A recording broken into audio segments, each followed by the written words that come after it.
Assalamualaikum. Halo teman-teman, perkenalkan nama saya Dea Tri Tintiani dengan NIM 50212.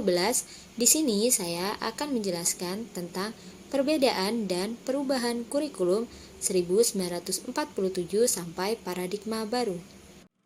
Terdapat perbedaan dan perubahan kurikulum dari 1947 sampai paradigma baru. Pertama, saya akan jelaskan kurikulum 1947, yaitu rencana pembelajaran kurikulum 1947 tidak menekankan pada pendidikan pikiran, namun lebih mengutamakan pendidikan watak, kesadaran bernegara, dan bermasyarakat. Materi pelajaran ini menghubungkan dengan kehidupan sehari-hari peserta didik. Yang kedua, kurikulum 1952. Rencana pembelajaran pada kurikulum ini lebih memperhatikan isi pelajaran yang menghubungkan dengan kehidupan sehari-hari peserta didik. Silabus mata pelajaran menunjukkan secara jelas bahwa seorang guru mengajar satu mata pelajaran. Yang ketiga, kurikulum 1964. Kurikulum 1964 lebih memusatkan pada program Pancawardhana, yaitu kelompok pengembangan moral, kecerdasan, emosional atau artistik, keperigelan, dan jasmani. Kurikulum 1964 mengubah penilaian di raport bagi kelas 1 dan 2 yang asalnya berupa skor 10-100 menjadi A, B, C, dan D. Sedangkan bagi kelas 2 hingga 6 tetap menggunakan skor 10-100. Yang keempat, kurikulum 1968. Pada kurikulum ini melakukan perubahan dari pendidikan Pancawardhana menjadi pembinaan jiwa Pancasila, pengetahuan dasar, dan kecakapan khusus. Materi pelajaran bersifat teori, tanpa melibatkan peristiwa nyata kehidupan sehari-hari dan kurang memperhatikan pembelajaran yang bersifat praktik. Yang kelima, kurikulum 1975. Kurikulum 1975 menekankan pada tujuan agar pendidikan lebih efektif dan efisien. Pada pembelajaran ini menggunakan teori behaviorisme, yaitu mengedepankan keberhasilan siswa dalam proses pembelajaran. Yang keenam, kurikulum 1984. Kurikulum 1984 menggunakan pendekatan pengajarannya berpusat pada anak didik melalui cara belajar siswa aktif atau CBSA. Jadi, guru tidak lagi menggunakan metode ceramah. Sistem pembelajaran berpusat pada siswa atau peserta didik menjadi individu yang aktif seperti saat berdiskusi. Yang ketujuh, kurikulum 1994.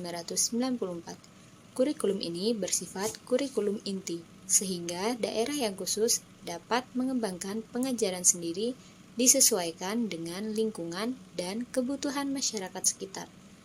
Pembelajaran di sekolah lebih menekankan materi pelajaran yang cukup padat. Perubahan sistem ini pembagian waktu pelajaran dari semester ke caturwulan. Yang kedelapan, kurikulum 2004.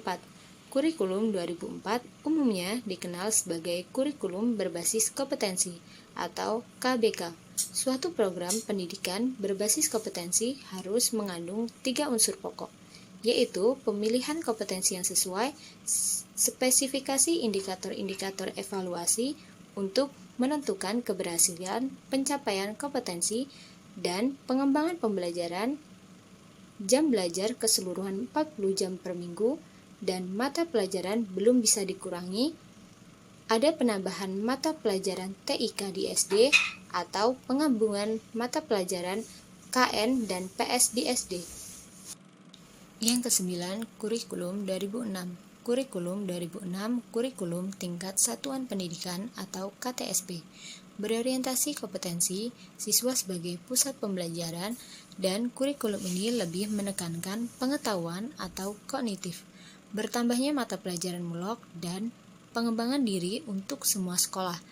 Ada perubahan jumlah jam pelajaran, pengurangan mata pelajaran seperti TIK di SD, dan pelajaran KN dan PS dipisah di jenjang SD tematik terpadu untuk kelas 1 sampai 3. Yang ke-10, Kurikulum 2013. Kurikulum 2013 disusun dengan mengembangkan dan memperkuat sikap, pengetahuan, dan keterampilan secara berimbang. Jumlah jam pelajaran lebih banyak, namun mata pelajaran lebih sedikit. TIK bukan sebagai mata pelajaran, namun media pembelajaran. Dan di jenjang SD, tematik terpadu untuk kelas 1 sampai kelas 6. Yang ke-11, kurikulum darurat.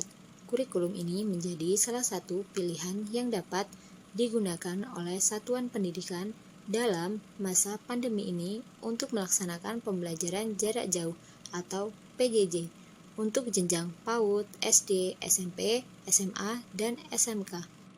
Yang terakhir yaitu paradigma baru.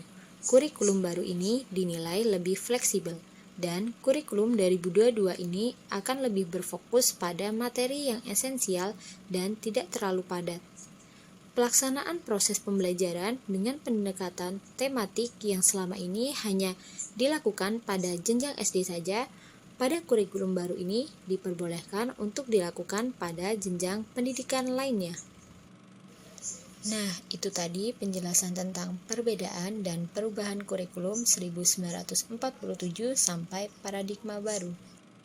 Terima kasih bagi yang sudah menonton. Semoga video ini bermanfaat. Saya akhiri. Wassalamualaikum warahmatullahi wabarakatuh.